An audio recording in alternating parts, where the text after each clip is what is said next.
Hello everyone, welcome back to my channel Creative Punya, and I'm back here with another amazing video of class 7 science, that is chapter number 7, weather, climate and adaptation of animals to climate.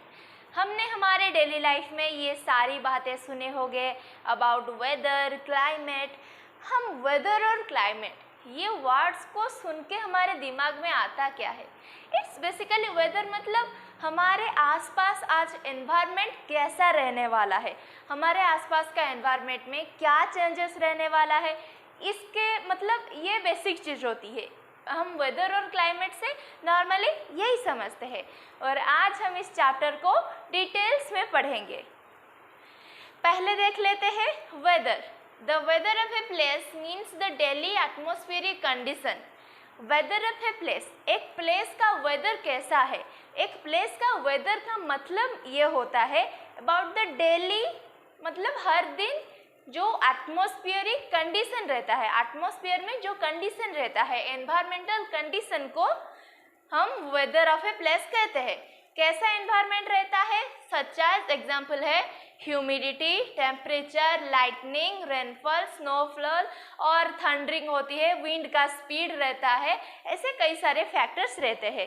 Humidity का मतलब क्या होता है? बोलते हैं ना आज बहुत ह्यूमिड टेम्परेचर रहने वाली है. देन नेक्स्ट आता है हमारा टेम्परेचर, जो कि आज कितना गर्मी होने वाली है, कितना ठंड होने वाली है. देन लाइटनिंग, बिजली, रेनफॉल, स्नोफॉल, ये सारे चीज़ें होते हैं वेदर के फैक्टर्स. ये सारे फैक्टर्स के ऊपर डिपेंड करते हैं कैसा आज रहेगा हमारा weather. These are called elements of weather. और ये humidity, snowfall, rainfall, temperature, wind का स्पीड, थंडरिंग, ये सारी चीज़ें, ये सारी फैक्टर्स बेसिकली होते हैं एलिमेंट्स ऑफ वेदर. वेदर का ये सारे रिपोर्ट के बारे में देख लेते हैं. Weather report generally contains the information about the weather of the day. Weather report क्या कंटेन करता है? वेदर रिपोर्ट का मतलब क्या होता है? It contains the weather of the day, मतलब वेदर कैसा रहने वाला है, एक दिन का वेदर कैसा रहने वाला है, उसी का रिपोर्ट होता है. The weather reports are prepared by meteorological department. ये एक गवर्नमेंटल डिपार्टमेंट है. ये मेट्रोलॉजिकल डिपार्टमेंट क्या करता है? वेदर रिपोर्ट बनाता है. कैसे? वो वेदर को पहले स्टडी करते हैं, उनके पास डिवाइस होता है वेदर को स्टडी करने के लिए. वो वेदर को स्टडी करते हैं, देन वो उससे उस वेदर रिपोर्ट को हर जगह फैलाते हैं कि आज मतलब आज का दिन इस जगह पर ऐसा रहने वाला है, ये सब चीज़ें बताते हैं. Weather reports are generally published in newspaper, radio, TV etcetera. अभी ये वेदर रिपोर्ट लोगों के पास पहुंचेगा कैसे? ये वेदर जो मेट्रोलॉजिकल डिपार्टमेंट का लोग होते हैं वो तो वेदर रिपोर्ट बना दिए, अभी ये पहुंचेगा कैसे लोगों तक? जनरल लोगों तक पहुंचेगा कैसे? थ्रू रेडियो, न्यूज़पेपर, टीवी, ये सब में, ये सब मतलब न्यूज़पेपर में ये सब छापा जाएगा और फिर लोग उसे पढ़ेंगे. वेदर फोरकास्टिंग क्या होता है? वेदर फोरकास्टिंग मतलब आज का वेदर कैसा रहने वाला है. बेसिकली ये बेसिक चीज़ है, समझ लो पहले. Weather forecast is important for people. Why? Because many of our day to day activities are based on weather condition. हमारे day to day activity normally weather condition के ऊपर ही डिपेंड करता है. चाहे वेदर जैसा हो, हम अगर बाहर जा रहे हैं, हमारी डेली लाइफ तो हम कहीं ना कहीं तो ट्रैवल करते ही हैं ना. स्कूल हो या फिर ऑफिस हो, हमारे मम्मी डैडी ऑफिस जाते हैं, ऐसे ही हम हमेशा ट्रैवल तो करते हैं ना. तो ट्रैवल करने के लिए वेदर रिपोर्ट तो जानना it's absolutely necessary. For example possible हम लोगों को ये तो पता है कि टेम्परेचर का मेजरमेंट हम थर्मोमीटर से कर लेते हैं, लेकिन टेम्परेचर के साथ साथ और भी कई सारे फैक्टर्स होते हैं जो कि हमारा एनवायरमेंटल कंडीशन को चेंज करते हैं.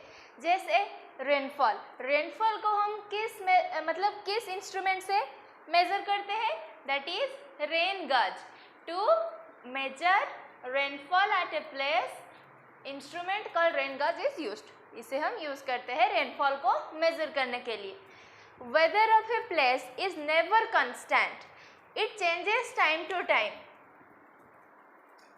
वेदर ऑफ ए प्लेस, एक प्लेस का वेदर कभी कंस्टेंट नहीं रहता, it changes from time to time, it basically it can change from even hour to our.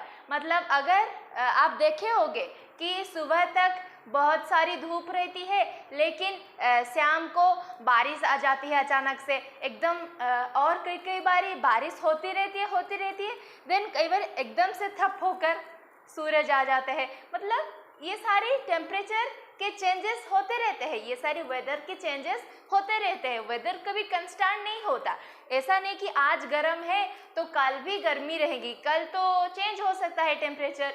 It's like it changes every time, it is not constant. Weather report always include the minimum and maximum temperature of the day. एक weather report include करता है क्या? minimum and maximum temperature. minimum temperature का मतलब एक दिन में कितना कम टेम्परेचर रह सकता है, जितना कम रहेगा उतना ठंड की रहेगी, और जितना ज़्यादा रहेगा उतना धूप रहेगी, उतना गर्मी रहेगी। And it is measured by minimum maximum thermometer. You can remember it in short, min max thermometer. minimum maximum thermometer के हेल्प से हम ये सारी चीज़ें जानते हैं कि आज का टेम्परेचर, आज का वेदर मिनिमम रहने वाला है या फिर मैक्सिमम रहने वाला है। मिनिमम टेम्परेचर कब रहता है?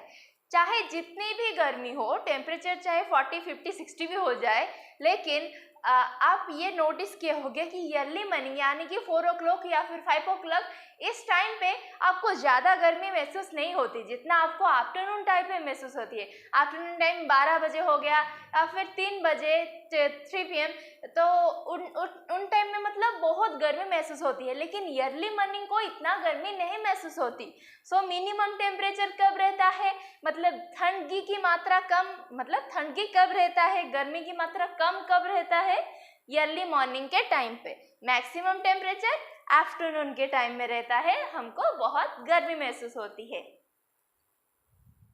नेक्स्ट जो हमारा कंसेप्ट है वो एक क्वेश्चन के फॉर्मेट में है। It is how do changes in weather occur? Weather में चेंजेस कैसे आते हैं, मतलब किस वजह से, किस कारण से हमारे वेदर में चेंजेस आते हैं। All changes in weather are caused by sun. जैसे ही हमने पढ़ा था sun is the ultimate source of energy, वैसे ही sun is the head. Sun के वजह से ही सारी चेंजेस होती है हमारी वेदर में। कैसे? Sun radiates large amount of heat and light energy on the earth. Sun क्या करता है? रेडिएट करता है large amount of heat and light for which changes in weather took place. The formation of winds, the phenomena of rainfall and the change in season.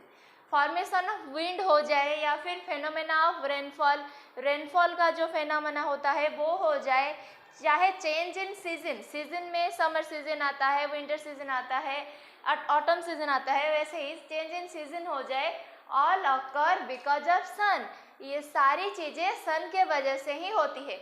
Basically हमारे weather में जो daily life changes आती है वो सारी सन के वजह से चेंजेस आती है।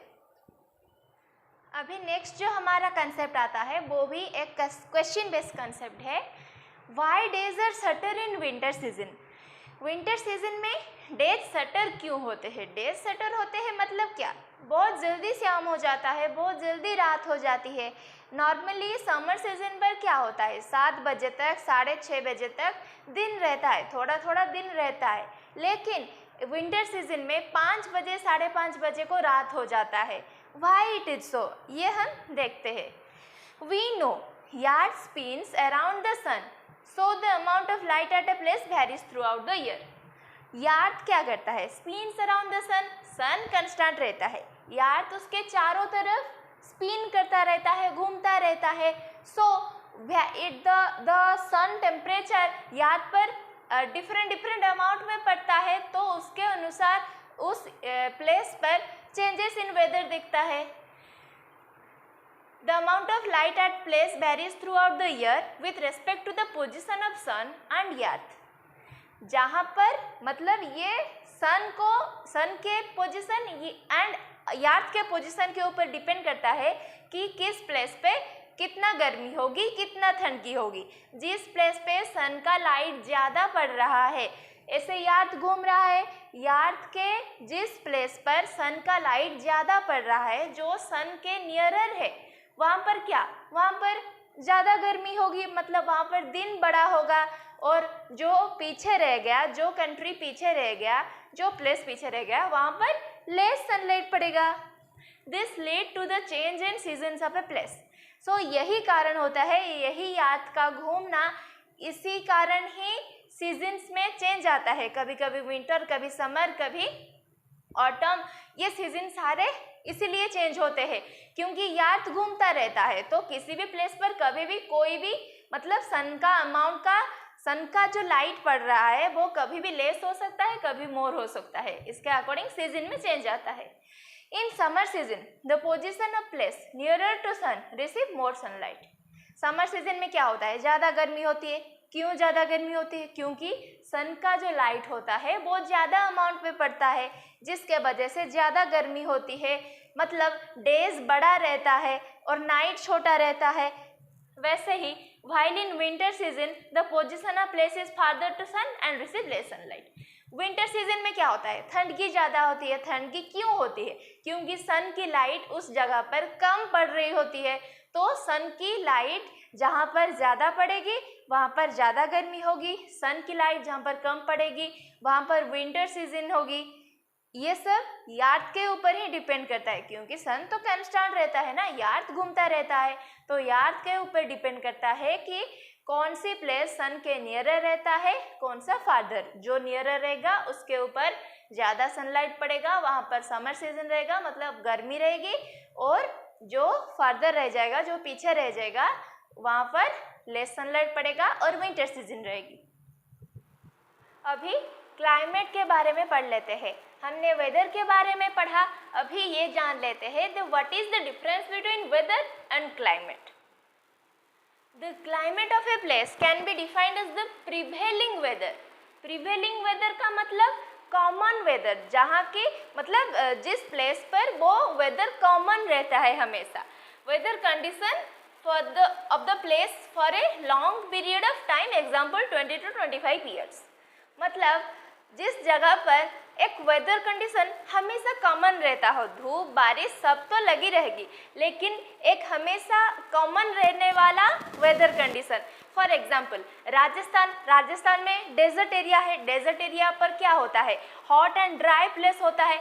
ऐसा नहीं कि राजस्थान पर बिल्कुल भी बारिश नहीं होती, ठंड नहीं होती, फिर भी हम उसे एक हॉट एंड ड्राई प्लेस के नाम से जाते हैं क्योंकि हॉट वेदर उसका कॉमन है, हॉट क्लाइमेट है उसका। क्लाइमेट जो है वो कि बहुत दिन तक लास्टिंग करती है, मतलब उसका एरिया का क्लाइमेट है, मतलब उस एरिया में जो प्रिवेलिंग वेदर चल रहा है हमेशा के लिए जो लास्टिंग करती है। लेकिन वेदर मतलब क्या होता है, वेदर मतलब जो टाइम टू टाइम चेंज करता रहता है। Climate time to time change नहीं करता, वेदर चेंज करता रहता है, क्लाइमेट चेंज नहीं करता। फॉर एग्जाम्पल देख लेते हैं, the temperature of Jammu and Kashmir is generally low through out the year. Jammu Kashmir में क्या होता है, जम्मू कश्मीर में हमेशा ठंडगी रहते हैं। ऐसा नहीं कि धूप नहीं होता, लेकिन ठंडगी ज़्यादा रहती है। It receive snowfall, so it is a cold climate there. वहाँ पर कोल्ड क्लाइमेट रहता है, वहाँ पर कभी कभी स्नोफॉल भी होती है। थ्रू आउट द ईयर वहाँ पर कोल्ड ही रहता है क्लाइमेट, धूप भी होती है, बारिश भी होती है, सारी वेदर में चेंजेस आती है, फिर भी वहाँ पर हमेशा through out the year cold रहती है, इसलिए उसे कोल्ड क्लाइमेट बोलते हैं। आई होप आप समझ गए होंगे what is the difference between weather and climate. Then next देख लेते हैं about climate and adoption. Climate and adoption होता क्या है? एडॉप्शन का मतलब होता है क्या, अपने आप को एडजस्ट करना, उस एनवायरमेंटल कंडीशन के अनुसार अपने आप को एडजस्ट करना। जैसे कि हमें विंटर डेज पर उलन क्लॉथ्स चाहिए होते हैं, स्वेटर्स चाहिए होते हैं, जैकेट्स चाहिए होते हैं। वैसे ही समर सीजन पर क्या, हम एसी ऑन करते हैं, स्टैंड फैन ऑन करते हैं। तो वैसे ही हम ह्यूमन भी अपने आप को एडजस्ट करते हैं, अडॉप्ट करते हैं उस क्लाइमेट के अनुसार। वैसे ही अदर एनिमल्स को भी उस क्लाइमेट के अनुसार वो अपने आप को अडॉप्ट करते हैं, क्योंकि सबको जीना होता है ना। जैसे एनिमल्स कैसे अडॉप्ट करते हैं, हमें बेसिकली ये पढ़ना है। हम तो समर सीजन पे एसी ऑन कर देते हैं, हालांकि एनिमल्स तो एसी ऑन नहीं कर सकते ना समर सीजन पे। तो हमें ये देखना है कि एनिमल्स अपने आप को उस क्लाइमेटिक कंडीशन के अनुसार अडॉप्ट कैसे करते हैं। पहले हम देख लेते हैं about the polar region. Polar region पर एनिमल अपने आप को कैसे अडॉप्ट करते हैं। पोलर रीजन होता क्या है बेसिकली देख लेते हैं। It is marked by extreme climatic condition. वहाँ पर एक्सट्रीम क्लाइमेटिक कंडीशन होता है, मतलब वहाँ पर बहुत ही लो टेम्परेचर होता है, बहुत ही ठंडी रहती है। It is very cold for maximum part of the year. Maximum part of the year वहाँ पर ठंडगी रहती है। It is basically A cold area. In this region sun does not set for 6 months and does not rise for 6 months. वहाँ पर sun 6 month तक rise नहीं होते, वैसे ही 6 month तक set नहीं होते। It's amazing, नहीं? The animals found in polar region are polar bear and penguin. वहाँ पर कौन कौन से एनिमल होते हैं, और भी एनिमल होते हैं, लेकिन हम आज इन दोनों के बारे में पढ़ेंगे, पोलर बियर और penguins. The temperature in the polar region can be as low as -37 degree Celsius. वहाँ पर इतना ठंडी होती है कि टेम्परेचर नीचे can be get low as -37 degree Celsius. Can you think how much cold will be there. मतलब हमारा जीना तो वहाँ पर इट्स लाइक मुश्किल, हम तो वहाँ जी नहीं सकते। तो ये था पोलर रीजन के बारे में। अभी पोलर रीजन पे अडॉप्ट कैसे करते हैं पोलर बियर्स, उसके बारे में पढ़ते हैं। अभी पोलर बियर के अडॉप्टेशन के बारे में देख लेते हैं। White fur of polar bear make it easier for them to hide in snow. Polar bear के ऊपर जो व्हाइट कलर का फर होता है वो उन्हें इजियर कर देता है टू हाइड इन स्नो। मतलब स्नो में वो हाइड कर सकते हैं। स्नो भी वाइट कलर का होता है, उनका फर भी वाइट कलर है, तो वो इतना सिमिलर हो जाता है कि वो अपने आप को स्नो पर हाइड कर सकते हैं, अपने आप को छिपा सकते हैं। अभी छिपाएंगे ही क्यों? क्योंकि उनको भी अपने प्रीडेटर, उनको जो खाने वाले हैं उनसे भी बचना है, और वो जिसको खाएंगे उसको भी खाना है ना। तो बचने के लिए, बेसिकली एक तरफ से बचने के लिए और एक तरफ से अटैक करने के लिए उनका वाइट फर उन्हें हेल्प करता है। It also make them easier to catch pray.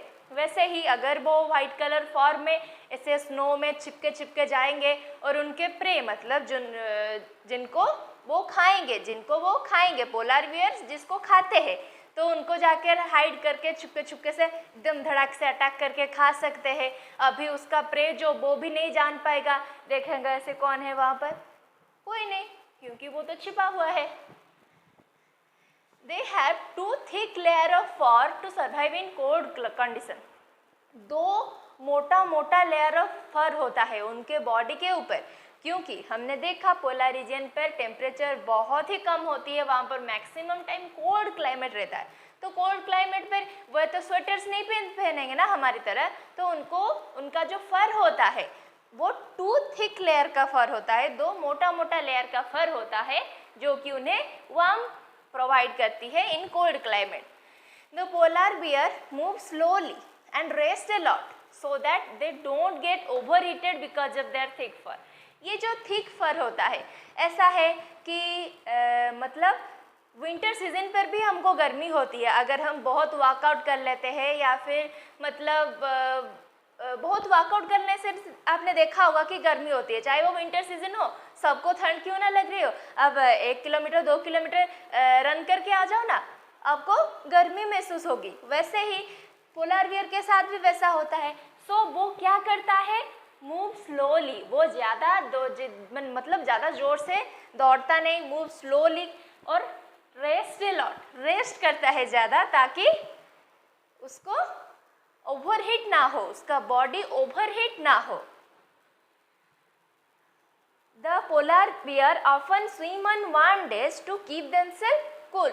और वार्म डेज में क्या करते हैं, गर्मी में वो स्विम करते हैं, वहाँ के जो पानी होती है पोलर रीजन में, वहाँ के पानी में वो स्विम करते हैं अपने आप को कूल करने के लिए। अभी और भी कोई पॉइंट से देख लेते हैं। The paws of polar bear are large and wide so that it can swim as well as walk easily in snow. Polar bear का जो पॉज होता है वो बहुत लार्ज होता है, बड़ा होता है और वाइड होता है, मतलब चौड़ाई उसकी ज़्यादा होती है। ऐसा क्यों? क्योंकि वो उसे हेल्प करता है टू स्विम और वॉक करने के लिए इजीली इन स्नो। बर्फीली एरिया पर उसे इजीली वॉक करने के लिए ये लार्ज और वाइड पॉज हेल्प करते हैं। The polar beer can swim under water well because it can keep its nostril close for long time. Polar bear को अंडर वाटर स्विम बहुत देर तक कर सकती है। पोलर बियर अंडर वाटर में ज़्यादा देर तक अपनी नॉस्ट्रिल्स को ऐसे बंद रख के वो ज़्यादा देर तक अंडर वाटर स्विम कर सकती है। The strong sense of smell of polar bear का स्ट्रॉन्ग सेंस ऑफ स्मेल होता है। Makes it possible to locate its prey during such harsh weathers. ऐसे कंडीशन पर, ऐसे कोल्ड क्लाइमेट पर उसका जो स्मेल होता है, सेंस ऑफ स्मेल, वो बहुत ही स्ट्रॉन्ग होता है ताकि वो धड़क से जान लेता है कि ये कौन सा जानवर है, उसका प्रे है या फिर प्रीडेटर है। तो ये सब चीज़ें हैं पोलर बियर के बारे में। अभी देख लेते हैं about the next animal of polar region, that is penguin, जो कि बड़े प्यारे लगते हैं। मुझे तो बेसिकली पेंगुइन बहुत फेवरेट है, मतलब बहुत क्यूट लगते हैं वो लोग। The penguins are also white in colour so that they can hide in snow. Penguins भी वाइट कलर का ही होते हैं ताकि वो भी अपने प्रे को कैच करने से हो या फिर अपने प्रीडेटर से बचने के लिए हो, वो हाइड करते हैं स्नो पे। उनका कलर वाइट होता है। They have thick skin with large fat content in their body. उनका जो स्किन होता है वो थिक होता है, मोटा स्किन होता है, with large fat content. उसमें फैट का कंटेंट जो होता है वो बहुत ज़्यादा होता है, so that they can survive in cold weather easily. Thick skin और लार्ज फैट कंटेंट क्या करेगा? उनको वार्म प्रोवाइड करेगा। कोल्ड वेदर में उनको वार्म प्रोवाइड करेगा, हॉट प्रोवाइड करेगा। The penguins generally live in a crowd और nest closely so that they can stay warm. Penguins generally क्या करते हैं? दे लिव इन क्राउड, मतलब क्राउड में बहुत रहते हैं, पास पास हडल करते हैं। क्यों? क्योंकि पास पास रहने से उनको गर्मी महसूस होती है, कोल्ड वेदर से गर्मी महसूस होती है। और क्या करते हैं? वो चुपचाप से नेस्ट पे जाके भी रहते हैं। नेस्ट पे रहने से भी क्या होगा? गर्मी प्रोवाइड होगी। जैसे कि हमने हम बेड के ऊपर पड़ के रहे विंटर सीजन पर, तो हमको भी गर्मी प्रोवाइड होती है ना, वैसे ही पेंगुइन्स का भी होता है। They have webbed feet which allow them to swim. उनका जो फिट होता है वो वेब्ड फिट होता है, इसी वेब्ड फिट उनको स्विम करने को भी हेल्प करता है। ट्रॉपिकल रेन फॉरेस्ट रीजन के बारे में पढ़ लेते हैं। The tropical regions are close to the equator and hence receive more amount of sunlight during the year. Tropical region जो होते हैं, ट्रॉपिकल रीजन इक्वेटर के बहुत पास होते हैं। इक्वेटर जो बीच में है यार्थ का, उसके पास एरिया को हम ट्रॉपिक एरिया कहते हैं। और tropic region receives more amount of sunlight, उसमें बहुत सनलाइट रिसीव करती है tropic region. So this area have hot climate as it receives lot of amount of sunlight, huge amount of sunlight. So वहाँ पर गर्मी रहती है, वहाँ पर हॉट क्लाइमेट रहती है। The temperature in tropic regions can be as high as 40 degree Celsius. उसका जो टेम्परेचर, ट्रॉपिकल रेन फॉरेस्ट का जो टेम्परेचर होता है वो आज हाई एज 40 डिग्री सेल्सियस तक भी जा सकता है and can drop until 15 degree Celsius, और 15 डिग्री सेल्सियस तक भी गिर सकता है उसका temperature. The length of days and nights are almost equal. Day और नाइट का लेंथ ऑलमोस्ट इक्वल होते हैं। However, there is a lot of rainfall and so the tropic rainforests are found in this region. As the name classifies, tropical rainforest. सो वहाँ पर बहुत rainfall भी होती है। The tropical rain forest are home to wide variety of vegetation and animal. Tropic rain forest में बहुत सारे animal रहते हैं, अलग अलग एनिमल को अलग अलग क्लाइमेट पसंद होती है। सो ट्रॉपिकल रेन फॉरेस्ट का जो क्लाइमेट होता है तो वो भी एनिमल को पसंद होती है, कुछ एनिमल्स। तो ये एक होम होता है for wide variety of animals, बहुत सारे एनिमल यहाँ पर रहते हैं। देन नेक्स्ट देख लेते हैं, ड्यू टू लार्ज इनहैबिटेशन मतलब वहाँ पर बहुत सारे एनिमल्स रहते हैं। हमने पढ़ा वहाँ पर वाइड वेराइटीज़ ऑफ एनिमल्स रहते हैं, क्योंकि उन एनिमल्स को वो टेम्परेचर, वो क्लाइमेट अच्छा लगता है। Due to large inhabitation the animals often compete for food in this region. As there is large number of inhabitation, वहाँ पर बहुत सारे एनिमल्स रहते हैं, फूड का क्वांटिटी तो बहुत नहीं हो जाएगा ना, फूड का क्वांटिटी तो उतना ही रहेगा, तो उनमें कंपटीशन होता है खाने के लिए, वो फूड के लिए compete करते हैं ईच अदर के साथ। Many animals adapted themselves so that they can live on trees and find their food easily. कुछ animals, many animals basically have adopted themselves in that region, उस रीजन में रहना अडॉप्ट कर दिया है ताकि वो ट्रीज पर रहे और उनका फूड उन्हें इजीली मिल जाए। वो अडॉप्ट हो गए हैं, उनको पता है कहाँ पर रहने से फूड हमें इजीली मिलेगा। The skin colour of this animal are similar to that surrounding so that they can catch their prey and protect themselves from predator. जैसे ही हमने देखा पेंगुइन्स और पोलार बियर्स का skin colour similar to the background होता था, वैसे ही इन ट्रॉपिकल रेन फॉरेस्ट का जो एनिमल्स होते हैं उनका स्किन कलर भी सराउंडिंग के अनुसार बेसिकली सेम ही होता है, ताकि वो प्रीडेटर से बच के रह सके और उनके प्रे को कैच कर सके। Many animals have a good eyesight and better sense of hearing.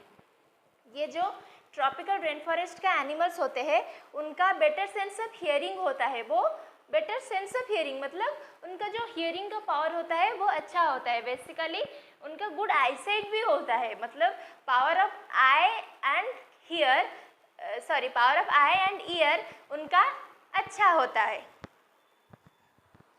अभी देख लेते हैं अबाउट अलग अलग एनिमल्स अपने हिसाब से कैसे अडॉप्ट करते हैं ट्रॉपिकल रेन फॉरेस्ट के रीजियंस में।